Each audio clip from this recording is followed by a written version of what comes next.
Assim está escrito em Lucas capítulo 21, versículo 34 ao 36. Tenham cuidado para não acontecer que o coração de vocês fique sobrecarregado com as consequências da orgia, da embriaguez e das preocupações desse mundo, e para que aquele dia não venha sobre vocês repentinamente. 35. Como uma armadilha, pois sobrevirá a todos os que vivem sobre a face de toda a terra. 36. Portanto, vigiem o tempo todo, orando para que vocês possam escapar de todas essas coisas que têm de acontecer e para que possam estar em pé na presença do Filho do Homem. Olha que interessante esse escrito. Jesus falava em uma época, Jesus falava isso para os seus discípulos, falando para eles, falando para outros ouvintes que porventura ali estivessem a respeito da vinda dele, a respeito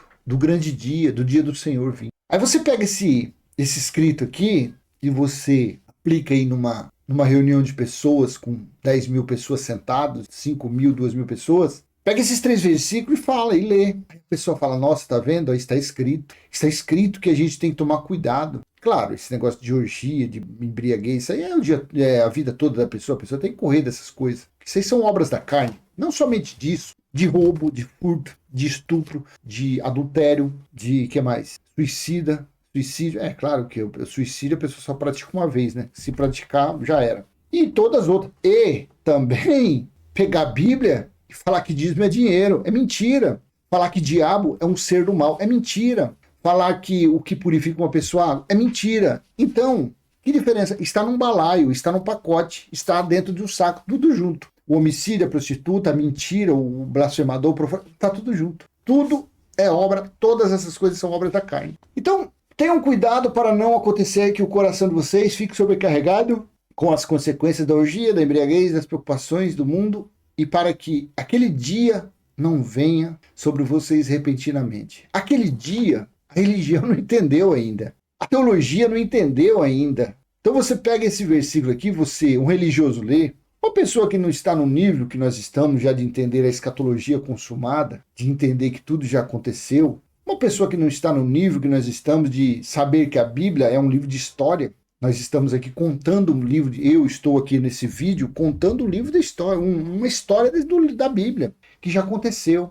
E a pessoa fica uma vida toda, se ela estiver dentro de uma chamada igreja, uma vida inteira esperando desse dia chegar. E esse dia nunca chegou. Isso aqui foi falado lá no ano 100, isso foi falado por Constantino no ano 317, quando surgiu a igreja de Roma, o catolicismo. Isso foi falado lá por Lutero, por João Calvino. Isso vem se falando, essa lenda, esse mito, séculos e séculos e séculos. E o disco é um disco riscado, não sai daquele lugar. As pessoas não procuram, falam, peraí, eu vou ler isso daqui, mas e para que aquele dia não venha sobre vocês repentinamente. Aí a pessoa não se pergunta, mas vem cá, aquele dia que significou o dia do juízo, esse dia ainda virá? Esse dia virá? Esse dia não veio ainda? A pessoa não procura entender, buscar entendimento disso aqui, quando foi escrito, para quem foi escrito, em que época estava falando isso.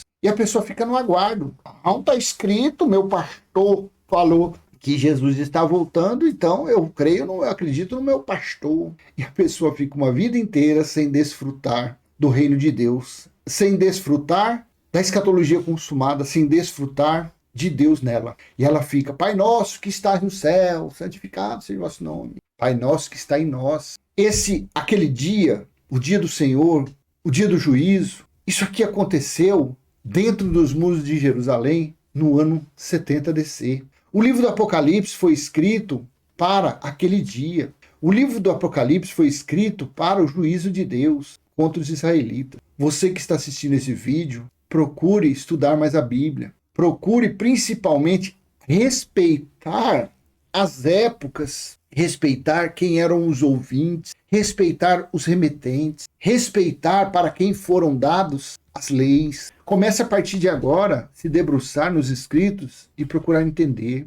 Leia Romanos, leia Efésios, leia as 13 epístolas paulinas de Romanos a Filemão. Leia a carta aos Hebreus, que Apolo escreveu, falando para os judeus, a respeito da graça, a respeito de Cristo. Procure entender, você entendendo essas 14 epístolas, você vai entender o Apocalipse. Você vai entender Apocalipse capítulo 1, versículo 10. Era o dia do Senhor e eu fui arrebatado, eu fui tomado. Vai entender que aquele dia foi o dia do juízo. Aquele dia foi isso aqui, ó, e para que aquele dia não venha sobre vocês repentinamente. Jesus de Nazaré estava falando isso sobre o dia do Senhor, quando ele viria, e ele veio para julgar os israelitas. E você sairá desse engano. Você verá os escritos bíblicos de uma forma histórica. Você verá os escritos bíblicos de uma forma racional. Você vai falar, meu Deus, esse livro aqui, então esse livro aqui é de história. Isso aqui, as profecias já se cumpriram. Não há mais nada para se cumprir. Nós devemos agora desfrutar das coisas já cumpridas. É desfrutar de Apocalipse, capítulo 21, versículo 2 e 3, que a nova Jerusalém espiritual foi estabelecida e o tabernáculo dele, do Criador, de Elohim,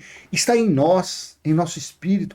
E é ele que mora em nós, é ele que reina, é ele que habita em nós. Aí você vai ter um interesse maior, você vai ter uma vontade maior em aprender dos escritos bíblicos. Assim seja.